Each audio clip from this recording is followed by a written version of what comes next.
इस तस्वीर में दिख रहा शख्स जिंदा होता अगर वो हिंदू नहीं होता, क्योंकि मारने वालों ने मारने से पहले उसके राज्य के बारे में नहीं पूछा, उसकी भाषा के बारे में नहीं पूछा, उसकी जाति के बारे में नहीं पूछा, सिर्फ एक सवाल पूछा कि क्या वो हिंदू है, और उसके बाद धड़ाधड़ गोलियां सीने को छलनी कर गई।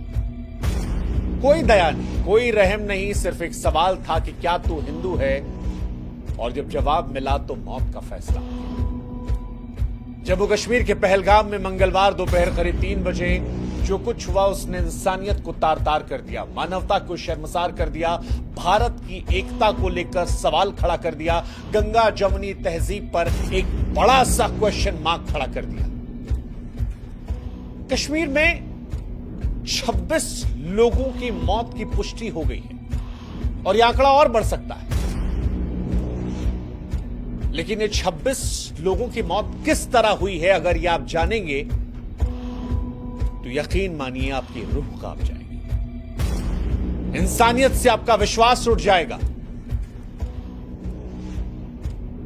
गोली चलाने वाले टूरिस्टों के पास जाते हैं और उनसे कहते हैं कि अपनी पैंट को उतारो। वो देखना चाह रहे थे कि ये हिंदू है या मुसलमान, और जब कंफर्म हो गया तब गोली मार दी, पैंट उतरवाकर गोली मार दी गई। भारत में अक्सर हम गंगा जमुनी तहजीब की बात करते हैं, ये कहते हैं कि मजहब नहीं सिखाता हमें आपस में बैर रखना, लेकिन आज इस देश में बहुत सारे लोग ऐसे हैं जो ये सवाल पूछ रहे हैं कि गोली मारने वाले अगर किसी मजहब से नहीं थे तो मजहब पूछे गोली क्यों मारी। और बड़ा अफसोस हो रहा है हमें आज ये सवाल कहते हुए, क्योंकि जो ये सवाल पूछ रहे हैं उनकी बात को भी हम पूरी तरह नकार नहीं पा रहे।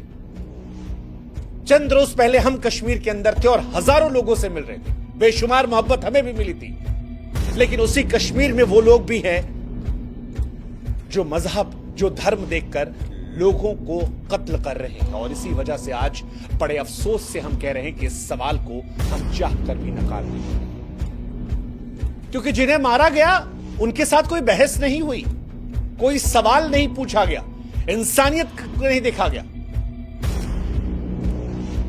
और इसीलिए हम बड़े अफसोस से कह रहे हैं कि यह हत्या नहीं, ऐलान था, ऐलान था कश्मीर में हिंदू होने का, कि अगर आप हिंदू हैं तो कश्मीर में यह जुर्म है। ना जाति पूछी गई, ना भाषा पूछी गई, ना राज्य पूछा गया, सिर्फ एक सवाल, तू हिंदू है, मौत के घाट उतार दिया। इसे आप टारगेटेड किलिंग से आगे बढ़ाकर सुनियोजित नरसंहार की संज्ञा दे सकते हैं। मंजुनाथ राव, कर्नाटक का एक परिवार जो यहां पहुंचा था, उसमें मंजुनाथ राव जो है वो अपनी पत्नी पल्लवी और बेटे के साथ कश्मीर देखने पहुंचे थे। हम सबकी नजर में कश्मीर भारत का ताज है, कश्मीर वो स्थान है जो दुनिया में जन्नत की निगाहों से देखा जाता है, और शायद ये परिवार भी जन्नत देखने पहुंचा था, मगर इसे एहसास नहीं था कि हिंदू होकर जन्नत देखने जाना उसकी जिंदगी पर भारी पड़ सकता है। आतंकवादी पहुंचे, उससे नाम पूछा, पता लगा हिंदू है, अगले पल उसकी छाती पर गोलियां मार दी। उसकी पत्नी और बेटे की आंखों के सामने उसे गोलियां मार दी गई। पत्नी चीखती रही, चिल्लाती रही, ये कहती रही कि तुमने मेरे पति को मार डाला है, मुझे भी मार डालो। इसके बाद जवाब आता है कि नहीं, तुझे जिंदा रहना है, जा मोदी को बता दे। शब्द नहीं मेरे पास, शब्द नहीं है, आत्मा चीत्कार कर रही है।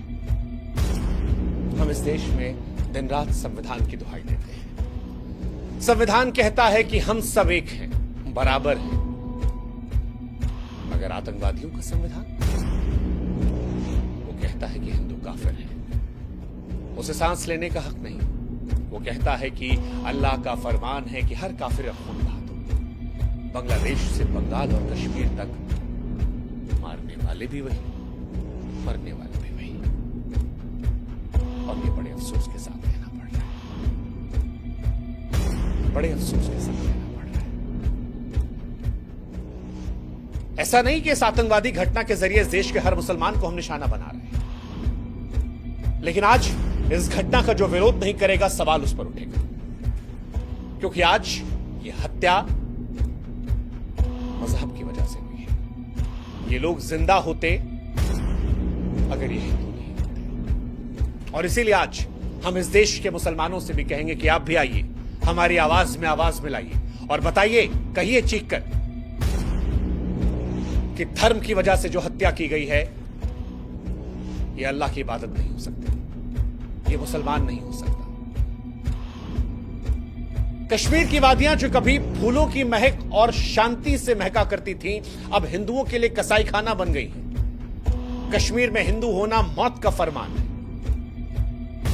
एक नया जोड़ा शादी की खुशी, कश्मीर को जन्नत मांग कर आया, मैगी का स्वाद ले रहा था, भेलपुरी खा रहा था, लेकिन उसे क्या पता था कि उसके नाम की कब्र खुद जाएगी। और यह पहली बार नहीं है।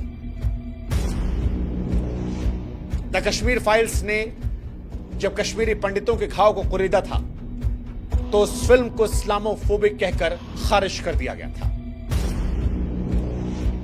कुछ तारीखों के हेरफेर को लेकर पूरी घटना को इंकार कर दिया गया था।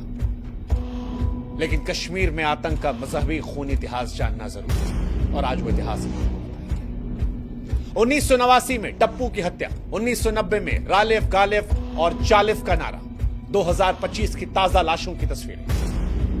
ऐसा लगता है कश्मीर में हिंदुओं के खून को बहाना रिवाज बन गया है। लश्कर से लेकर टीआरएफ, हिजबुल, सब ने सिर्फ और सिर्फ एक मजहब का खून पिया है और वो है 1989 से ही कश्मीर हिंदुओं के लिए कब्रिस्तान बन गया है। जेकेएलएफ के बिट्टा कराटे ने 20 से 40 पंडितों को काटने पर गर्व किया।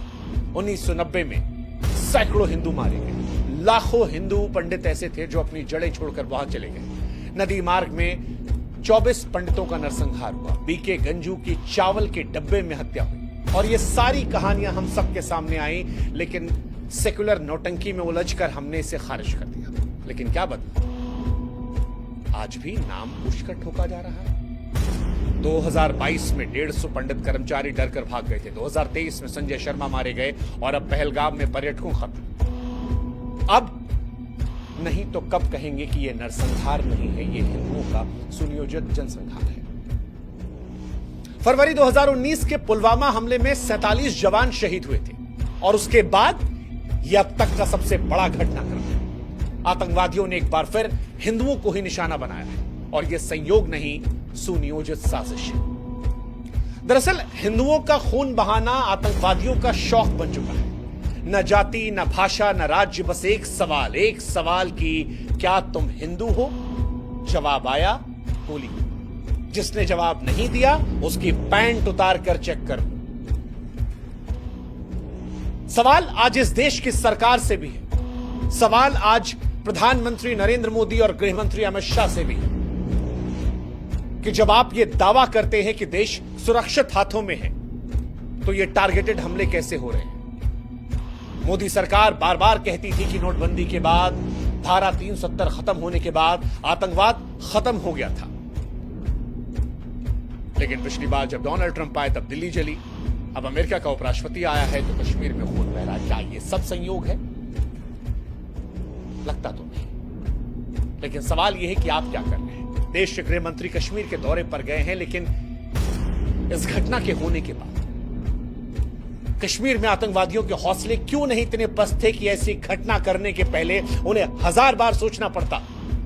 क्यों आतंकवादियों में वो खौफ नहीं था? और इस सवाल का जवाब देना पड़ेगा देश के गृह मंत्री को भी, देश के प्रधानमंत्री को भी। शब्दों के खंडहर में न्याय की तलाश नहीं हो सकती, क्योंकि जनता देख रही है और जनता को बयान नहीं, बदला चाहिए, निर्णायक बदला। जो खून बहा है उसका जवाब चाहिए, बिना भाषण, बिना दिखावे।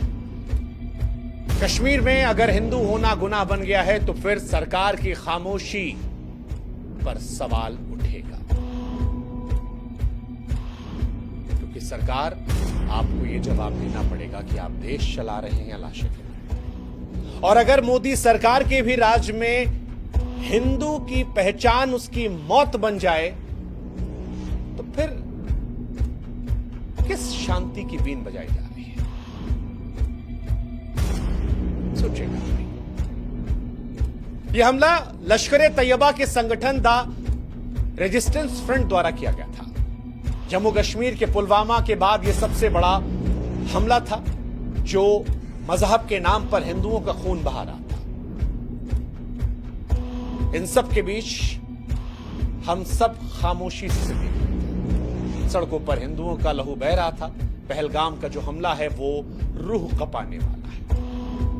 लेकिन अब बहुत हुआ और इस बात को खुलकर कहना होगा कि अब बस करो। अब निर्णायक लड़ाई लड़ो सरकार।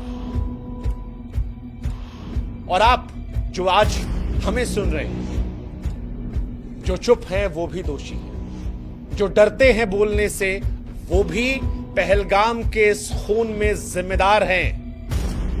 जो लोग आतंकवादियों की भाषा को विरोध समझते हैं, वक्त आ गया है कि उन्हें भी देशद्रोहियों की कोटि में डाला जाए। अब या तो बोलो और या इस बात का एहसास रखो कि आपकी चुप्पी का बोझ आपके बच्चों की लाशों को उठाने पर भी मजबूर कर सकता है। कश्मीर सिर्फ हिंदू का नहीं बल्कि भारत का मुकुट है और यह हमला भारत की अखंडता, भारत की एकता पर भी किया गया है। अब इस मुकुट पर खून के छींटे और बर्दाश्त नहीं, क्योंकि आतंकवाद एक ऐसा सांप है जो पूरी दुनिया को निगल जाएगा और उसे कुचलना जाना जरूरी है। और कश्मीर में मजहबी आतंकवाद का सच अब सारी दुनिया को स्वीकार करना होगा।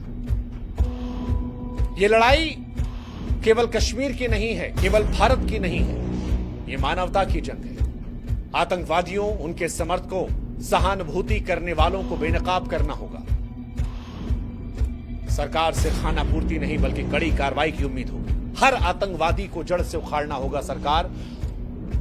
हर एक हिंदू का जो खून बहा, हर एक इंसान का जो खून बहा है कश्मीर में, उसका हिसाब लेना होगा। आप कश्मीर को जन्नत बनाने की तैयारी करो, लेकिन उससे पहले इस खूनी जहर को खत्म करो।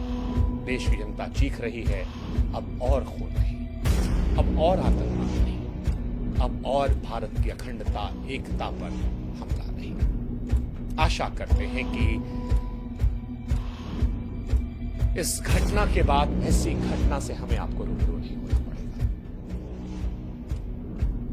और अगर होना पड़ा तो इससे बड़ा दुर्भाग्य देश का नहीं होगा। आशा करते हैं कि जिनका खून बहा है उन्हें इंसाफ मिलेगा। आशा करते हैं कि 140 करोड़ भारतीय एक सुर में सुर लगा कहेंगे कि जो हुआ वो भारत की अखंडता, एकता पर हमला, और भारत मजहबी आतंकवाद की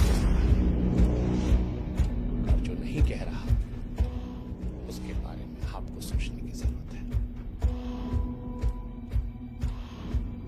ईश्वर से हम मृतकों के परिजनों को ढांढस देने और मृतकों के लिए शांति की दुआ करेंगे। ओम शांति। जय हिंद।